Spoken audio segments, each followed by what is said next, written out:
In today's video, I'm going to tell you all about this bargain £10 junk shop film camera.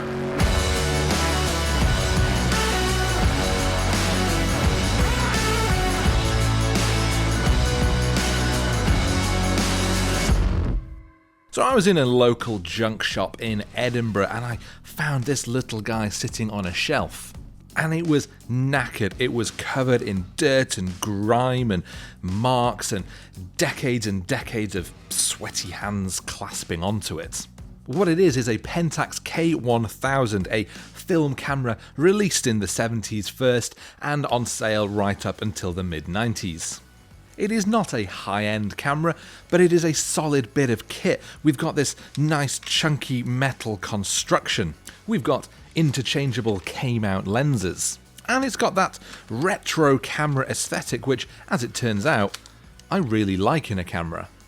I've never really shot on film before, and I didn't really have any intention of doing so until I saw this sitting by itself on the shelf. And maybe that's because it had a price tag of only £10. That's about $13, so this thing was super cheap. And for that price I thought, well, let's give it a go. Even if I get it home and it doesn't even work at all, I can maybe clean it up and it can just sit looking all pretty up on my shelf somewhere.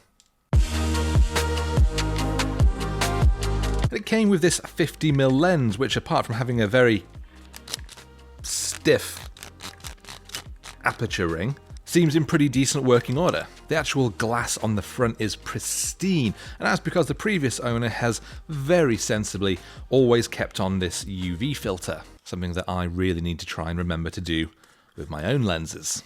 And the actual shutter system, the mechanics,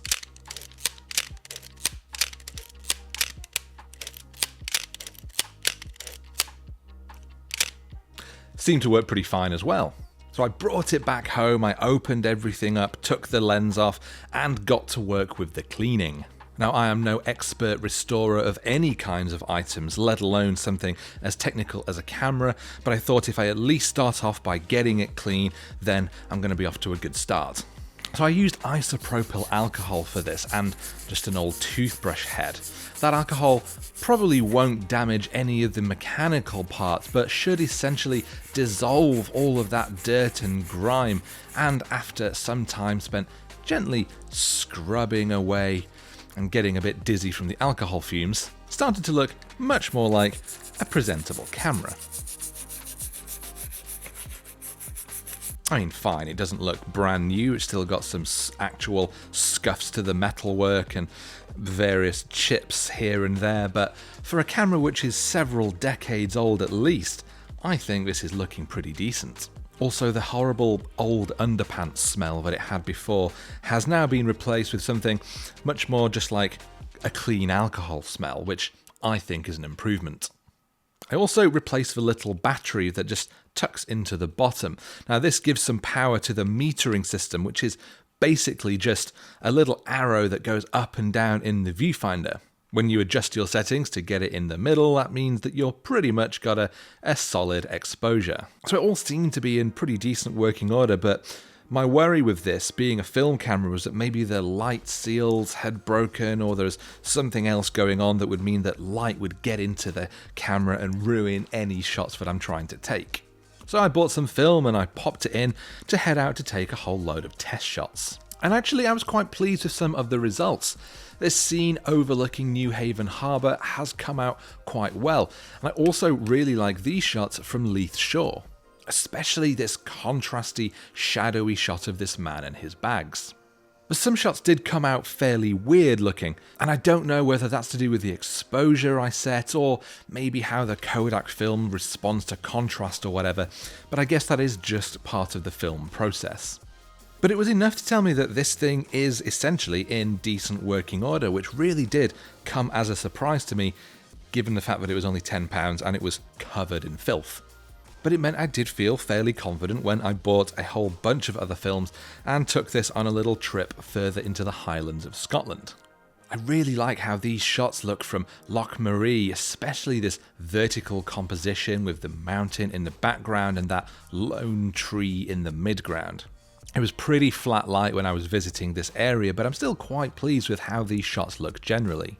And of course I had to pop in some black and white film just to be a proper film hipster, and I love the look of these shots, and I love that I had to really pay attention to what I was doing, so each of these shots really sticks in my memory in a way that I just don't think they might have done if I'd have taken them with my normal digital camera. Of course, not every shot worked out. Some just didn't expose as I hoped they would, and some of them I ruined altogether by not properly understanding how to load film. And some others technically worked, but they were just generally uninspiring images taken on a very flat day. As a result of the 4 rolls of films that I had printed, there probably are only maybe 15 or so that I actually really like, but I do still enjoy taking a look through the others as well. Whereas on digital, I'd just select all and delete and they'd be gone forever. So what is my point in this video? Why am I telling you about this £10 film camera that I bought and cleaned? Well, I think I have learned a few things here. 1, always keep your eye open when you're in a junk shop because you never know what you might find. One day, of course, I hope to stumble on a medium format vintage Hasselblad camera being sold for £5 just because they don't really know what it is. But I do, and I'll have it. But the other thing that I've learned from this is actually just how fun it has been trying something a little bit different in my photography. I've never properly shot on film before, and I've certainly got no desire to make it the thing I do, but it has been really, really fun getting to grips with it, seeing the results, seeing how some shots worked and some shots didn't. And I love the idea of just having this camera and having a roll of film in it and just taking this away on a little day trip somewhere and coming back with some prints. There definitely is something so different about the way you shoot on a camera like this. Every shot has to be so much more considered, because every frame is literally going to cost you money, so you really have to be sure that the shot that you're looking at is a shot that you want to get and that you can get before you press that button. It's a totally different approach to just firing off hundreds of frames on digital and then just looking at them later and hoping one of them came out okay. And that is something that I've also found when I've been working on medium format digital, especially on that massive Phase 1 camera that I had for a while. It forces a much slower, much more methodical way of working where you have to consider every element in the scene. You have to consider your exposure and your composition in a way that I just don't think I normally do. So as a result, I came back with far fewer photos from each trip, but each one of those photos was generally, I think, much better quality than otherwise it might have been. But I'd be really interested to know what all of you guys think about shooting on film these days. It's honestly not something that I ever see being mentioned in the comments on any of my videos. No one's in there saying, oh yeah, I went and took these macro shots on this film camera, or this is the film I used for plants or animals or friends or whatever. So maybe it's just not of interest to you at all and this video is going to be entirely pointless. But maybe it's something that actually plenty of you do. Maybe you have a camera like this and you reserve it just for trips away with the family or a barbecue with your friends. And of course, I'd really love to know if any of you actually go out and shoot macro on film. But that does bring me to an end of today's video. It's been a bit of a different one, and certainly it is not one of my usual macro or landscape videos, but I hope it has been interesting nonetheless. It certainly has been interesting just cleaning this thing up and going out shooting with it. As I say, I've never really been bothered about film, and this has kind of given me a little bit of a buzz going out and doing things, so I'm certainly going to use the camera more. Whether I do any videos on it remains to be seen, but I certainly will actually take this out with me a little bit more often. If you have enjoyed this video, do please make sure to hit that like button, and if you don't subscribe to my channel already, then do please consider doing so. Hopefully there will be plenty more videos that you will enjoy, but that is it for me today. Thank you so much for watching, and I will see you next time.